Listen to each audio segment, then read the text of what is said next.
Amukka hanna mayam oina taramna oksari sigi worship service ki matam sida koi khudingmak sanglupta leiriba amasung mapandagi yauriba pai khudingmak pu shona soina koi bol pigani habisi thajai koi haukiba hafta ani gi mamangdagi koi chathaduna lakpa parani showing your secret to fruitfulness maru hunba haibasi nahaki mahi yanabagi athupa adu haiba parasa koi tamduna lai ngasi ekoina tamgadaba parasina handaki aroibo oigani aduna masigi parasi ngasi ekoina tamgadaba si karino haibada shogi wahidagi the place of sowing and reaping haibako koina hungadaba maru se mafam kadai da oigadage haibagi maramda ekoina tamgani koi jalapna ishor da sangsi sargada leiba ipa ishor panhaki wahi damak thagasari nahakna koida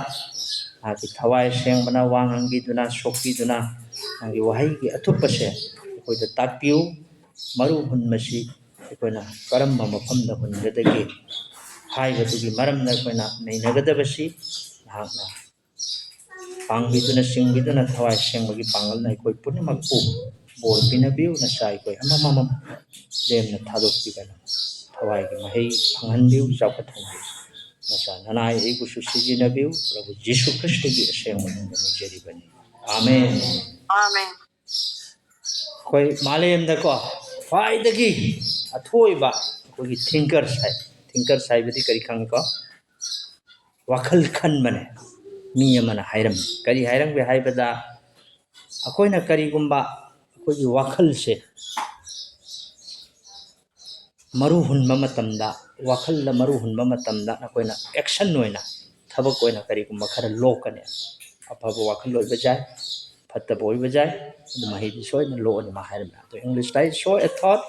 reap an action hai ka adui show an action and you reap a habit masiga hai sina kaino na na kari gumba thabak kama tawro matugi thabak tu maru oina hullo nangna soy dana nangna hainabi amadi khawra aduga mukka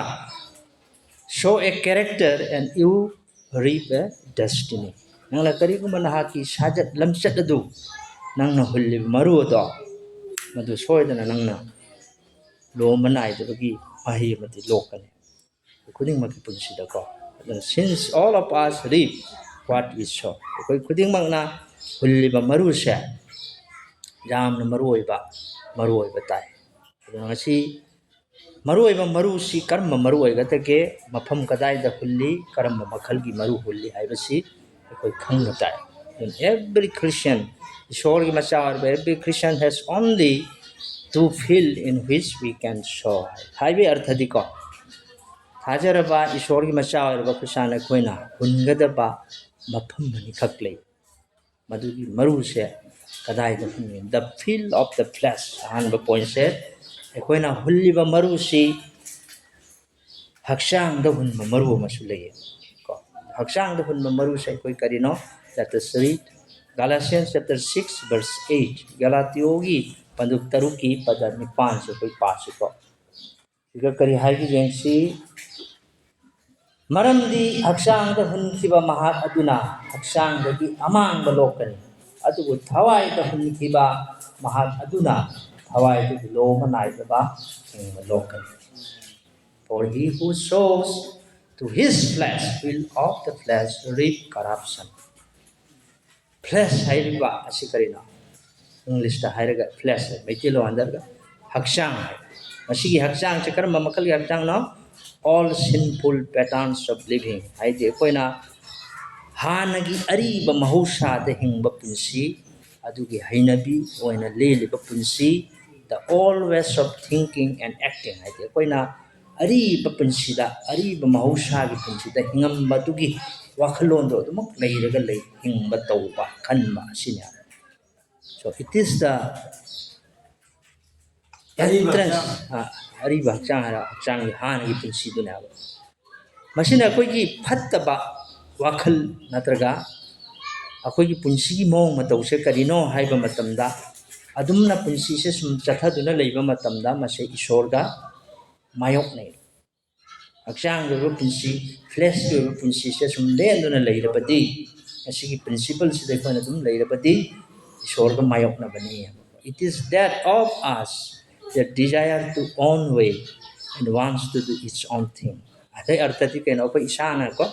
ꯃꯗꯨꯒꯤ ꯑꯄꯥꯝꯕꯗꯨ ꯏꯁꯥꯒꯤ ꯑꯅꯤꯡ ꯑꯄꯥꯝꯕꯗ ꯑꯗꯨꯝ ꯄꯥꯝꯅ ꯑꯗꯨꯝ ꯆꯠꯂꯒ ꯁꯨꯝ ꯍꯤꯡꯕ ꯇꯥꯔꯕꯗꯤ ꯃꯗꯨꯒꯤ ꯃꯍꯩꯗꯨ ꯅꯪꯅ ꯂꯣꯛꯀꯗꯣꯔꯦ the flesh is the residence of sin ꯍꯥꯏꯕꯀꯣ ꯍꯛꯆꯥꯡꯁꯦ ꯀꯔꯤꯅꯣ ꯍꯛꯆꯥꯡꯁꯤ ꯁꯨꯝꯅꯒꯤ ꯍꯛꯆꯥꯡꯁꯤꯒꯤ ꯋꯥꯔꯤ ꯅꯠꯇꯦ ꯑꯔꯤꯕ ꯃꯍꯧꯁꯥꯗꯨꯅꯤ ꯃꯗꯨꯒꯤ ꯑꯔꯤꯕ ꯃꯍꯧꯁꯥꯁꯦ ꯄꯥꯞꯀꯤ ꯂꯩꯐꯝꯅꯦ ꯑꯗꯨꯅ still in the believer's life ꯍꯧꯖꯤꯛꯁꯦ ꯅꯪꯁꯦ ꯊꯥꯖꯔꯕ ꯏꯁꯣꯔꯒꯤ ꯃꯆꯥ ꯃꯅꯥꯏꯅꯤ ꯅꯪꯁꯦ ꯏꯁꯣꯔꯒꯤ ꯃꯆꯥꯅꯤ ꯑꯩꯁꯦ ꯏꯁꯣꯔꯒꯤ ꯃꯆꯥꯅꯤ ꯑꯗꯨꯕꯨ ꯑꯩꯈꯣꯏ ꯍꯛꯆꯥꯡꯗ ꯍꯤꯡꯉꯤ ꯍꯥꯏꯕ ꯅꯠꯇ꯭ꯔꯥ ꯍꯛꯆꯥꯡꯗ ꯍꯤꯡꯂꯤꯕ ꯀꯧꯕꯅꯤꯅ ꯄꯥꯞꯁꯦ ꯑꯩꯈꯣꯏꯒ ꯊꯥꯗꯣꯛꯅꯗꯦ ꯍꯥꯏꯕ ꯃꯁꯤ ꯃꯨꯟꯅ ꯈꯟꯕ ꯇꯥꯏ ꯄꯥꯞꯀꯤ ꯍꯛꯆꯥꯡ ꯑꯔꯤꯕ ꯃꯍꯧꯁꯥ ꯄꯥꯞꯀꯤ ꯍꯛꯆꯥꯡꯁꯦ ꯑꯔꯤꯕ ꯃꯍꯧꯁꯥ ꯁꯣꯏꯀꯣ ꯃꯁꯤꯒꯤ ꯄꯨꯟꯁꯤꯁꯦ ꯊꯥꯖꯕ ꯑꯃꯃꯝ ꯑꯣꯏꯅ ꯑꯩꯈꯣꯏꯁꯦ ꯂꯪꯁꯦꯠꯇ ꯑꯗꯨꯝ ꯀꯣꯟꯅꯗꯨꯅ ꯂꯩꯌꯦ so it is that part of you that is constantly calling you to sin ꯃꯁꯤꯒꯤ ꯑꯔꯤꯕ ꯍꯛꯆꯥꯡꯁꯤꯅ ꯍꯟꯖꯤꯟ ꯍꯟꯖꯤꯟꯅ ꯅꯪꯕꯨ ꯀꯧꯕ ꯂꯥꯎꯅꯤ ꯁꯤ ꯂꯥꯎꯅꯤ ꯁꯤ ꯇꯧꯔꯣꯅ ꯁꯤ ꯇꯧꯔꯣ ꯑꯔꯤꯕ ꯃꯍꯧꯁꯥꯁꯤ ꯑꯩꯈꯣꯏꯁꯦ ꯆꯤꯡꯁꯤꯟꯅꯕ ꯍꯣꯠꯅꯩ ꯄꯥꯞꯀꯤ ꯍꯛꯆꯥꯡꯁꯦ ꯅꯨꯡꯉꯥꯏꯕꯅꯦ ꯄꯥꯞ ꯇꯧꯕꯁꯦ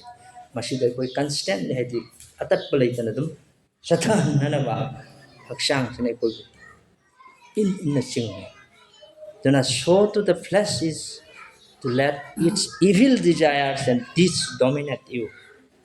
haibe arthadi kaino ngasai ki ekoi gi hakchang gi ba thabak se masidi phattaba khorang ba phattaba gi thabak se tongning ba phahun ba adugi thabak tuna nangi punsi se egi punsi se pan ba sina dominate tawra ari ba mausai thabak to show to the flesh is to coddle the flesh rather than to crucify the flesh arthadi karino haiba matamda ari bahakshang gi punsi ase koina manghan ba hotna ba de hena maduda hingba hena koina thorang tawraga chatya koi se nong gi ari ba mahusha ari ba pa gi thabak se sihelu hai natro adu koina madu ngamde koina ari mahusha se kadum changsil laga du maru se sum kundane lele to show to the flesh is to ponder to it instead of putting it to the death haidi koina masi hatokpagi mahuttana masida hanagi ariba wakal se sum khallaga maduda koi sathana bo honai matamda ariba wakal ariba paaki thabak singa to koi ningsingakpani ningsindro sahi kristabu phangde mamangda sahi kya mamangda ina tawju paapsi amu ningsing as aduga madugi wakal sa magsangakpani tawdra taw madui poto natra duna koi kari tawi every time we allow our minds to harbor a grudge or a refuse to forgive aibi artha de koi aya matamda akoina matam mayam koi pungning wakal sida sagat ya phattaba wakal e kanamai maramda wangang ba phattaba tawba kanamai maramda phattaba ngang ba ha matam kuina dagi pungning dum singna ba se lot tuna koina thamjallaga koi tawna ba lakne masi se hakchang thabak pa pi thabak ari ba mahausan ko suna intention cha koi impure thoughts koi aran ba seng da ba wakal ko adugi self pity we are showing to the flesh masi gi puna makse kari no haiba matamda hakchang da hun maru ne sis munna koi khan matai such is the case when we try to control a situation or a person's by manipulations koina ayama matamda kari tawge haiba matamda hakchang da maru hunba matamda akoina isabu du control tawna bo honaje aduma koirabasu akoina madu sem sadu oga ko aran ba se koina yarangi manipulate toba guilt aran ba se blackmail toba nipa lana ba gi thaba khangde sex ki punsi khangde akoina madu tawna ba laknai ya ba blackmail to whenever we attempt to escape reality through drugs and alcohol just an example kuda moina hairaga ko akoina ai drugs ba natraga ru thakpa phataba thabak se imasidagi isa se nanthokna na ba hona ba matamda ꯑꯩꯈꯣꯏ ꯏꯁꯥ ꯏꯇꯣꯝꯇ ꯌꯥꯕ ꯉꯝꯃꯛꯇꯦ ꯃꯔꯝ ꯀꯩꯒꯤꯅꯣ or we deny reality by hoping it will just go away ꯑꯩꯈꯣꯏꯅ ꯈꯜꯂꯦꯕ just ꯃꯁꯤ ꯍꯥꯏꯕꯗꯤ ꯑꯩꯈꯣꯏꯁꯦ ꯃꯗꯨꯝ ꯃꯥꯡꯖꯩ ꯃꯗꯨꯝ ꯇꯣꯛꯆꯩ ꯃꯁꯥ ꯑꯗꯨꯝ ꯐꯩꯅ ꯈꯟꯗꯣꯛꯑꯦ ꯑꯗꯨ ꯀꯔꯤꯅꯣ ꯍꯥꯏꯕ ꯃꯇꯝꯗ ꯃꯁꯤ ꯑꯩꯈꯣꯏꯅ denying anything is wrong we are sowing to the flesh ꯍꯥꯏꯕ ꯑꯔꯊꯗꯤ ꯑꯩꯈꯣꯏꯅ ꯃꯁꯤꯕꯨ ꯌꯥꯖꯗꯕ ꯍꯥꯏꯕꯒꯤ ꯑꯔꯊꯗꯤ ꯑꯩꯈꯣꯏꯅ ꯍꯛꯆꯥꯡꯗ ꯃꯔꯨ ꯍꯨꯟꯕ ꯄꯥꯞꯀꯤ ꯃꯍꯧꯁꯥꯗ ꯑꯔꯤꯕ ꯊꯕꯛꯇꯨꯗ ꯑꯗꯣ ꯑꯩ ꯑꯗꯨꯝ ꯋꯥꯈꯜ ꯇꯧꯔꯒ ꯁꯤꯒꯤ ꯃꯐꯝꯁꯦꯀꯣ ꯑꯩꯈꯣꯏ ꯃꯌꯥꯝꯕꯨ ꯊꯧꯒꯠꯅꯤꯡꯕꯅꯤ ꯃꯁꯤꯒꯤ ꯇꯣꯄꯤꯛꯁꯤꯒ ꯌꯥꯝ ꯃꯔꯤ ꯂꯩꯅꯅꯀꯣ whenever we develop a critical attitude for example nitpicking prejudice or complaint ꯑꯩꯈꯣꯏꯅ ꯀꯩꯒꯨꯝꯕ ꯃꯇꯝꯗ ꯑꯩꯈꯣꯏ critical attitude ꯍꯥꯏꯕꯗꯤ ꯃꯤ ꯑꯃꯒꯤ ꯃꯔꯝꯗ ꯈꯪꯗꯦ ꯑꯩꯈꯣꯏ ꯃꯁꯦꯟ ꯀꯔꯤꯒꯨꯝꯕ ꯄꯣꯠ ꯑꯃꯗ ꯈꯪꯗꯦ ꯌꯥꯝꯅ critical ꯑꯣꯏꯕꯅꯦ argument ꯇꯧꯅꯕ evaluate ꯇꯧꯅꯕ ꯃꯔꯨ ꯑꯣꯏꯗꯕ ꯄꯣꯠꯇꯨꯗ ꯑꯗꯨꯝ ꯑꯩꯈꯣꯏ ꯅꯩꯅꯔꯒ ꯑꯁꯤꯒꯨꯝꯕ ꯂꯝꯆꯠ ꯑꯁꯤꯁꯨ ꯀꯔꯤ ꯀꯧꯒꯦ ꯍꯥꯏꯕꯗ ꯃꯁꯤ ꯍꯛꯆꯥꯡꯗ ꯃꯔꯨ ꯍꯨꯟꯕ ꯈꯪꯉꯕ whenever we express our anger by being hurt without words okay haiba arte koi kanagumana ko asawbase haibati wahina phongdoktaragasu asawbase koi nungda leisalle adubu madugi thabak adusu karino hakchang maru hullibani ariba mohsan dogi whenever we resist authority kanagumba koina khudam hoira ai ithak thongba khangde singlupi lusingba khangde akoi iraktasu uncooperative oi bhai ko koi amaga pukning pinadaba dagi unteachable tawbangamdaba takpangamdaba aggressive oi bane argumentative oi ba koi masen tarka tawnaba sipuna makse koi munna khalba matamna ko hakchang ko maru hulli koi iraktamasi oi daba natte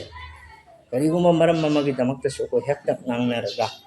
ha tu tawgadami ada tawgadami sipuna makse karina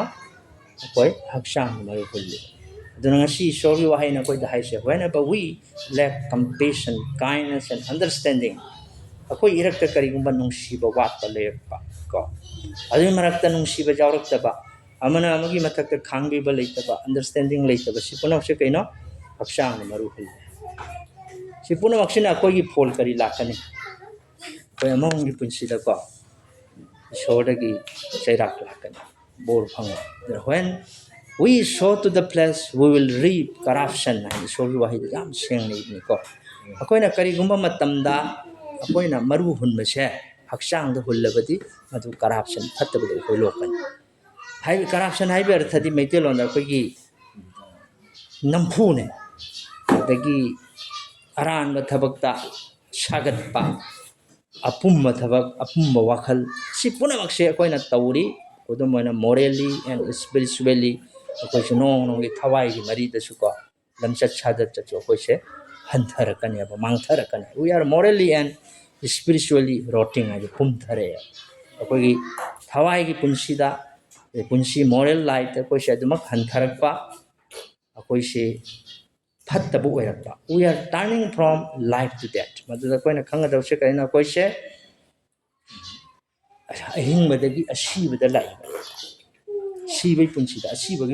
that is why when Christian embrace fleshly pattern of living Kristagi macha Kristana koina karigumba haksang oi ba thabak se masida makoina lelabati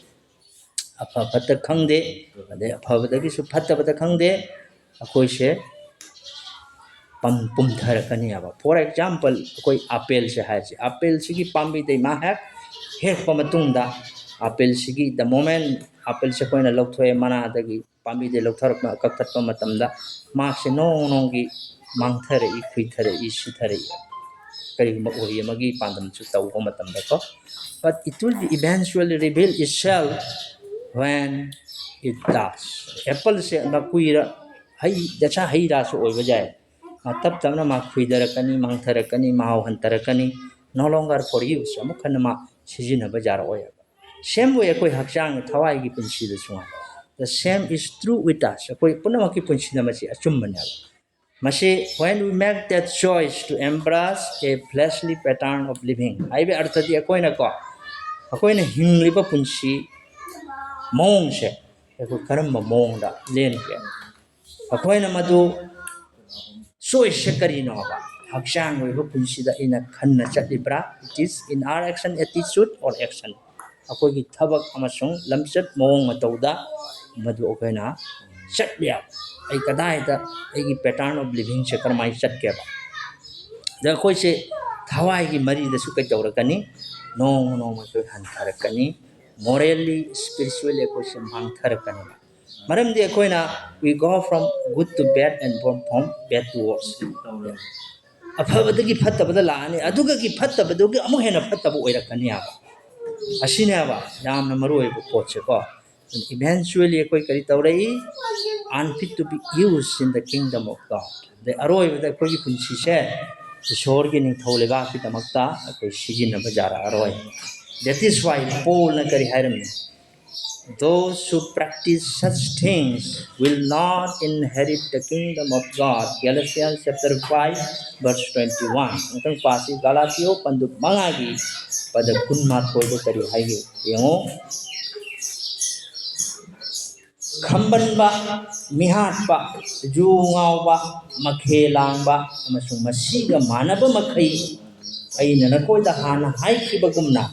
ꯍꯧꯖꯤꯛ ꯅꯈꯣꯏꯗ ꯃꯥꯡꯖꯧꯅꯅ ꯍꯥꯏꯔꯤ ꯃꯗꯨꯗꯤ ꯑꯁꯤꯒꯨꯝꯕ ꯊꯕꯛꯁꯤꯡ ꯑꯁꯤ ꯇꯧꯕ ꯃꯤ ꯃꯈꯩꯅ ꯏꯁꯣꯔꯒꯤ ꯅꯤꯡꯊꯧ ꯂꯩꯕꯥꯛ ꯑꯗꯨ ꯐꯪꯂꯣꯏ ꯎꯗ꯭ꯔꯥ ꯑꯀꯤꯕꯒꯤ ꯃꯁꯛꯅꯤ when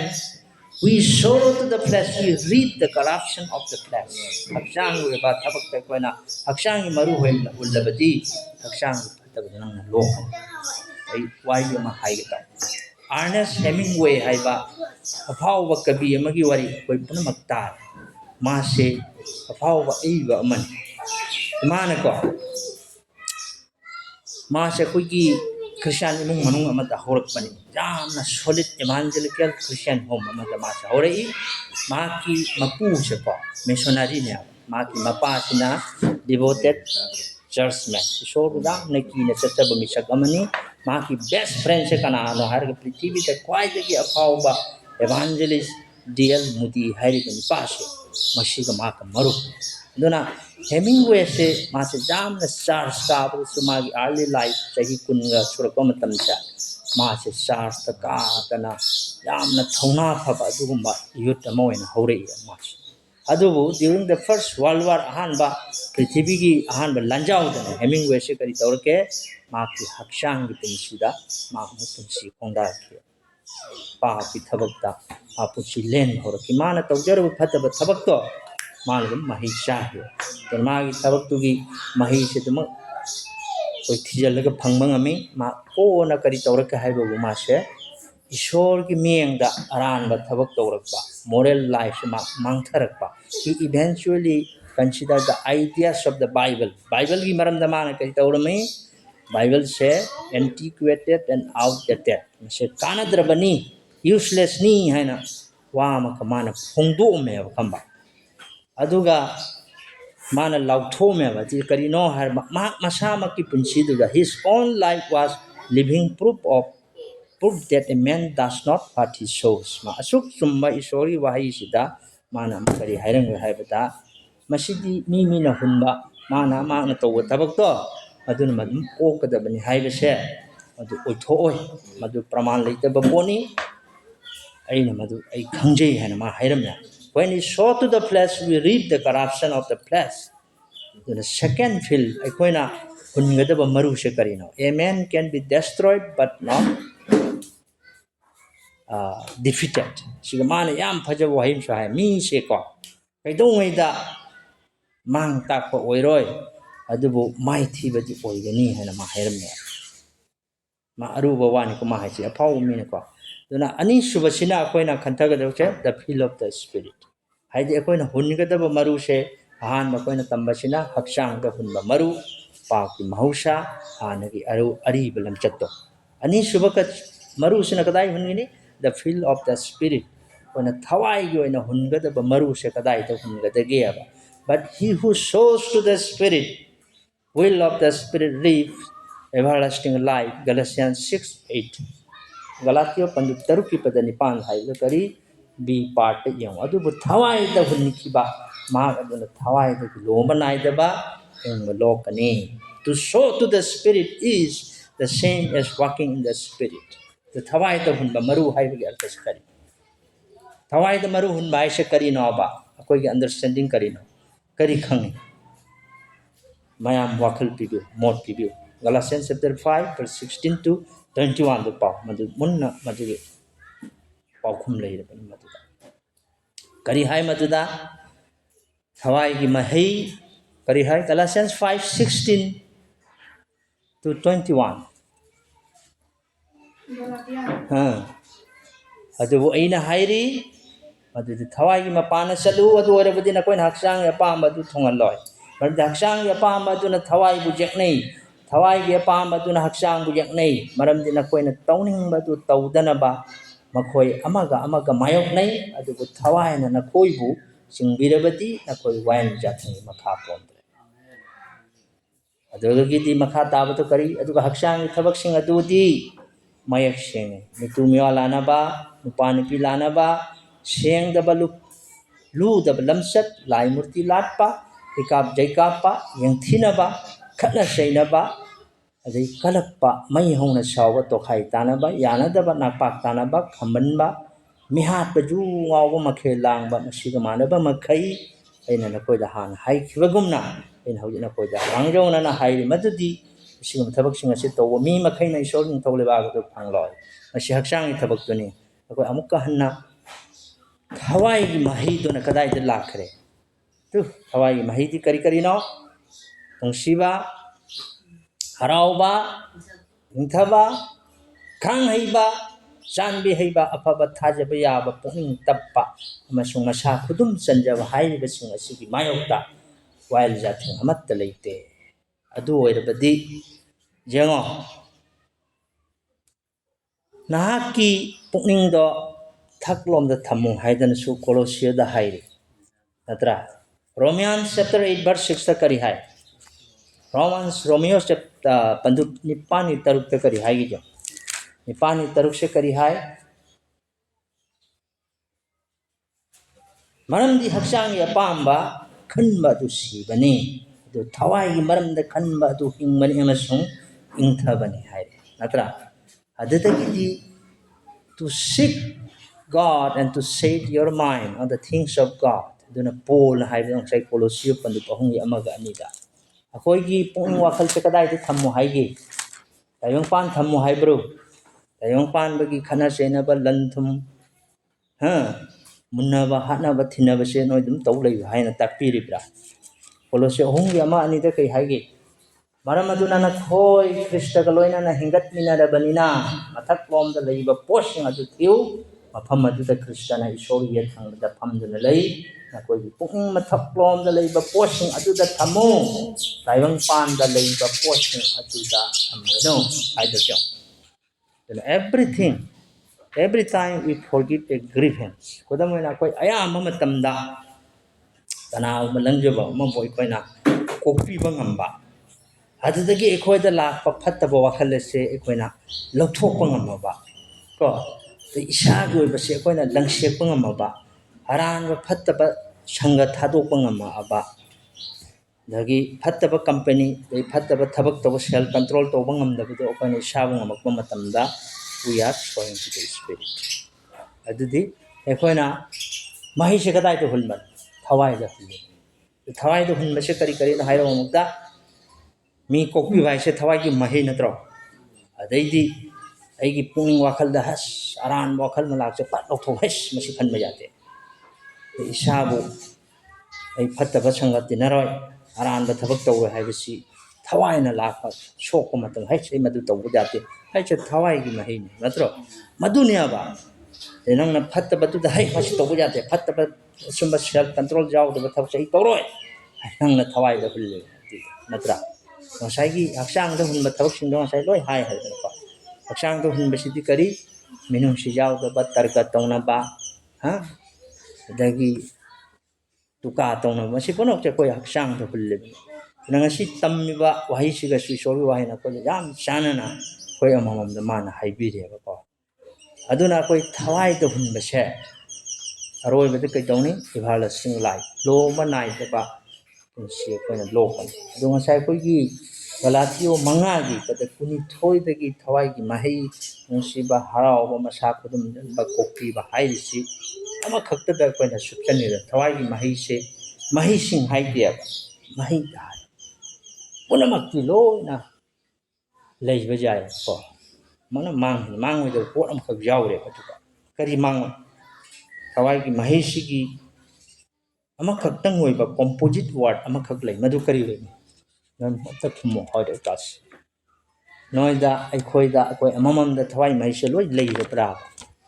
ꯌꯥꯎꯔꯕꯣ ꯅꯉꯣꯟꯗ ꯍꯥꯏ ꯌꯥꯕ꯭ꯔꯥ ꯑꯩꯗꯤꯀꯣ ꯅꯨꯡꯁꯤꯕꯁꯤꯗꯤ ꯃꯤꯁꯦ ꯁꯨꯡꯉꯝ ꯉꯝꯗꯦꯍꯦꯀꯣ ꯑꯗꯨꯒ ꯃꯉꯣꯟꯗ ꯄꯤꯊꯣꯛꯄꯗꯤ ꯍꯩꯀ ꯍꯥꯏꯕ ꯂꯩꯕ꯭ꯔꯣ ꯂꯩꯕ꯭ꯔꯥ ꯑꯩ ꯁꯤ ꯃꯤꯁꯦ ꯎꯔꯦ ꯁꯨꯡꯅꯨꯡ ꯅꯨꯡꯁꯤꯗꯦ ꯀꯩꯒꯤꯅꯣ ꯑꯩ ꯊꯃꯣꯏ ꯃꯤꯑꯣꯏ ꯊꯃꯣꯏꯗ ꯑꯗꯨꯒꯨꯝꯕ ꯈꯔꯗꯤ ꯑꯗꯨꯝ ꯅꯞꯄꯦꯕ ꯅꯠꯇ꯭ꯔꯥ ꯑꯗ ꯑꯩꯈꯣꯏ ꯃꯨꯟꯅ ꯋꯥꯈꯜ ꯇꯧꯕ ꯇꯥꯏ ꯍꯥꯏꯕꯗꯤ ꯉꯁꯥꯏꯒꯤ ꯑꯩꯈꯣꯏꯅ ꯊꯋꯥꯏꯗ ꯍꯨꯟꯕ ꯃꯇꯝꯗ ꯊꯋꯥꯏꯗꯒꯤ ꯃꯍꯩ ꯂꯣꯛꯀꯅꯤ ꯍꯥꯏꯔꯤꯕ ꯄꯣꯠꯁꯦ ꯐ꯭ꯔꯨꯠ ꯑꯣꯐ ꯗ ꯁ꯭ꯄꯤꯔꯤꯠꯁꯦ ꯃꯗꯨꯗ ꯉꯁꯥꯏ ꯀꯦꯔꯦꯛꯇꯔꯥꯏꯁ ꯇꯧꯁꯦ ꯀꯩꯅꯣ ꯑꯩꯈꯣꯏꯒꯤ ꯄꯨꯟꯁꯤꯗ ꯅꯨꯡꯁꯤꯕ ꯍꯔꯥꯎꯕ ꯏꯪꯊꯕ ꯀꯨꯏꯅ ꯈꯪꯕꯤꯕ ꯊꯥꯖꯕ ꯌꯥꯕ ꯏꯁꯥꯕꯨ ꯈꯨꯗꯨꯝꯖ ꯃꯁꯤ ꯄꯨꯝꯅꯃꯛꯁꯦ ꯀꯩꯅꯣ ꯍꯥꯏꯔꯒ ꯊꯋꯥꯏꯒꯤ ꯃꯍꯩ ꯉꯥꯛꯇꯅꯦ ꯅꯠꯇ꯭ꯔꯥ ꯑꯗꯣ ꯑꯃꯔꯣꯝꯗ ꯍꯟꯗꯣꯛꯄꯗ ꯊꯋꯥꯏ ꯃꯍꯩ ꯉꯥꯛꯇꯅꯤ ꯍꯥꯏꯔꯒꯁꯨ ꯑꯃꯨꯛꯀ ꯂꯥꯟꯗꯣꯔꯦꯕ ꯁꯤ ꯄꯣꯠꯁꯦ ꯑꯗꯣ ꯉꯝꯕ꯭ꯔꯥꯕ ꯉꯁꯤ ꯑꯩꯈꯣꯏ ꯉꯁꯥꯏ ꯄꯥꯔꯤꯕ ꯒꯂꯥꯇꯤꯌꯣ 5ꯒꯤ ꯁꯔꯨꯛꯁꯤꯗ ꯃꯁꯤ ꯊꯋꯥꯏꯒꯤ ꯃꯍꯩꯁꯦ ꯑꯩꯈꯣꯏꯅ ꯍꯥꯏꯔꯁꯦꯕꯀꯣ ꯈꯨꯗꯝ ꯑꯣꯏꯅ ꯍꯥꯏꯔꯒ ꯌꯦꯡꯉꯨꯅꯁꯦ ꯁꯤꯗ ꯍꯥꯏꯔꯤꯁꯦ ꯑꯩꯗꯤ ꯍꯔꯥꯎꯕꯁꯦ ꯑꯩꯉꯣꯟꯗ ꯌꯥꯝ ꯂꯩꯍꯦ ꯏꯪꯊꯕꯁꯨ ꯂꯩꯍꯦ ꯄ꯭ꯔꯚꯨ ꯊꯥꯖꯕꯗꯩ ꯈꯥꯡ ꯍꯩꯕꯁꯨ ꯉꯝꯃꯦ ꯆꯥꯟꯕꯤ ꯍꯩꯕꯁꯨ ꯉꯝꯃꯦ ꯑꯐꯕꯁꯨ ꯂꯣꯏ ꯂꯩꯔꯦ ꯊꯥꯖꯕꯁꯨ ꯂꯩꯔꯦ ꯑꯗꯨꯒ ꯑꯩ ꯅꯨꯡꯁꯤꯕꯁꯦ ꯁꯨꯡꯉꯝ ꯉꯝꯗꯦꯅꯦ ꯑꯗꯨꯒꯤꯗꯤ ꯇꯣꯛꯑꯦ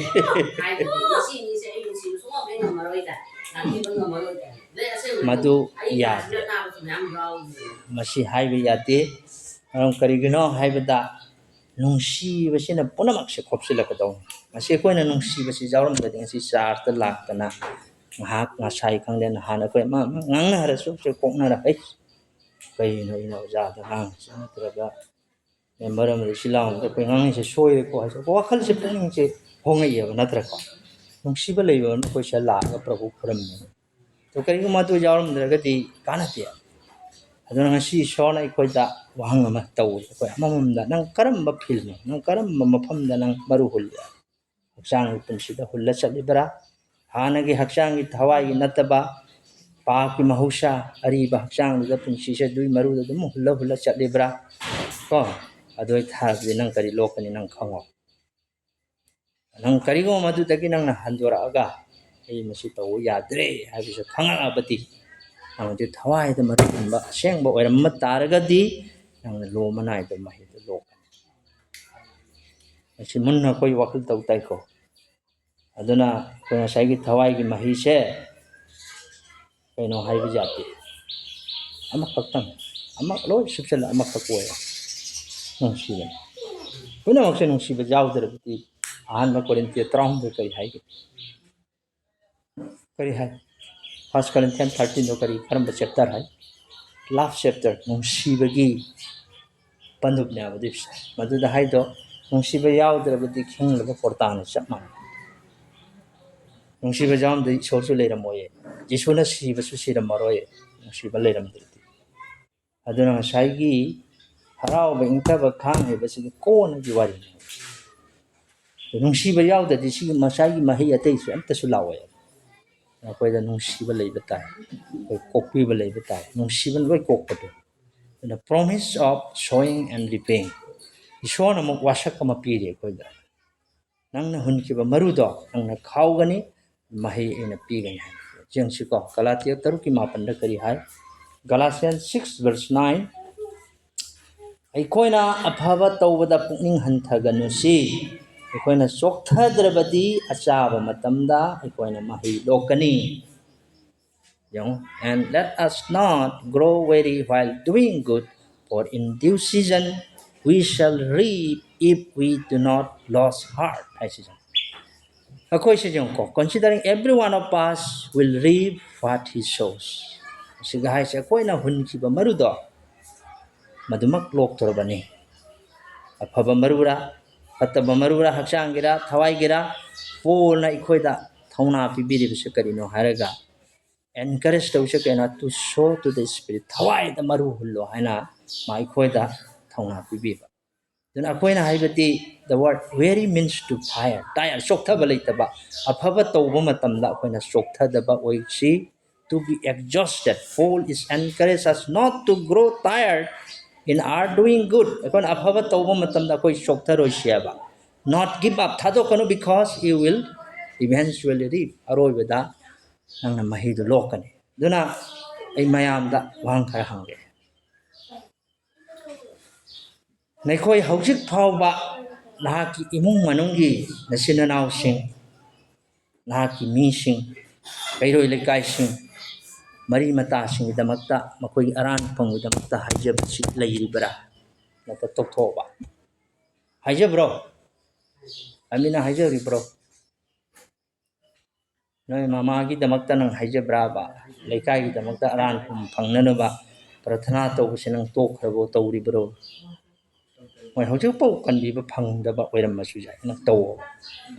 adu thadokan adu akoba thawak. Already, have you been witnessing to a colleagues and they have not yet made a decision? Nangi maru mapang singda pravugi sakhi piba sinang toba. Kana the thabang sahi kam taulan oi the batabak sibo taura kai kana to thobo.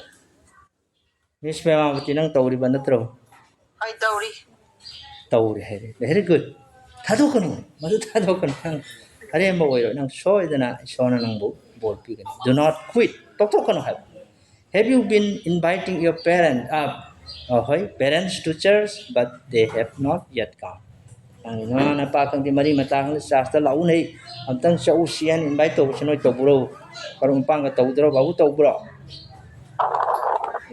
Tam to na lay sa kan la sa law de kay to to ra. Matang da kita lay na To bole pan. Madu to kanu moy lak ta ba jai.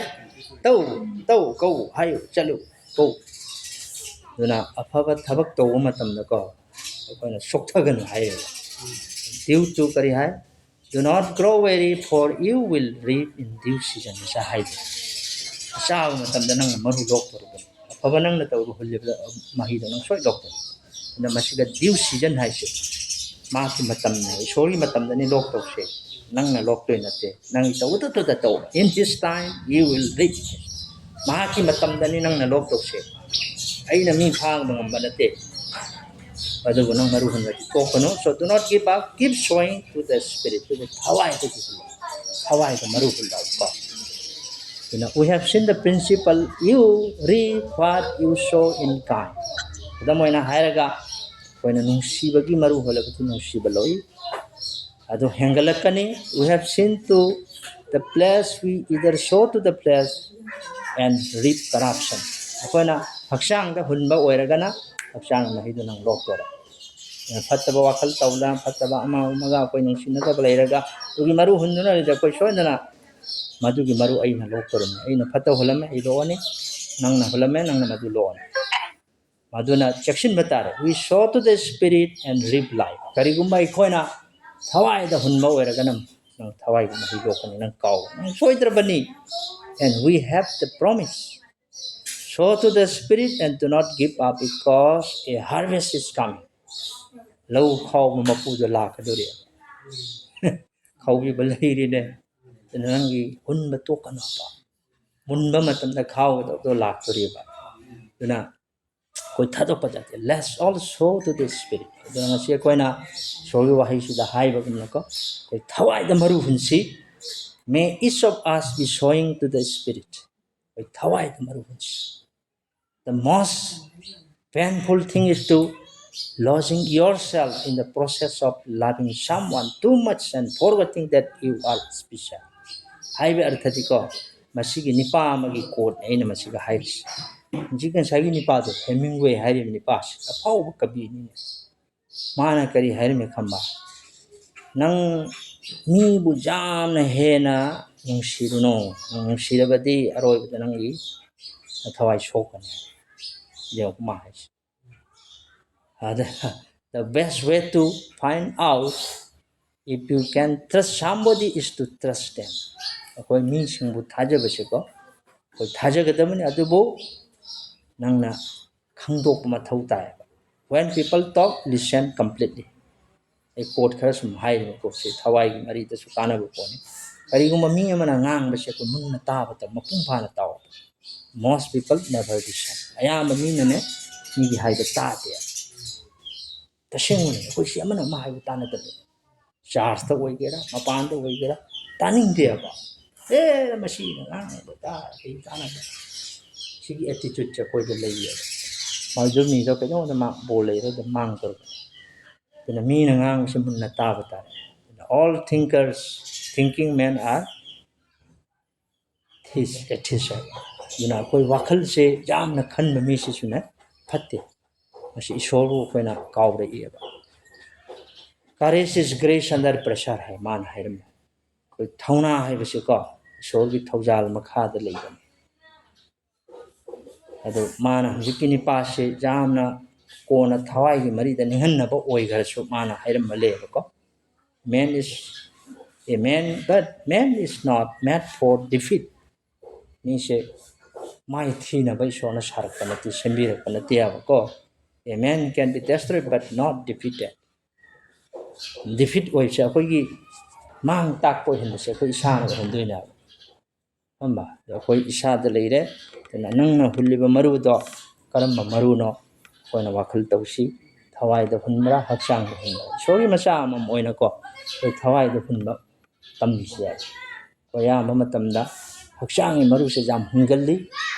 amana amagi asonba leiba matamda koi ngakna bangamde kokna bangamde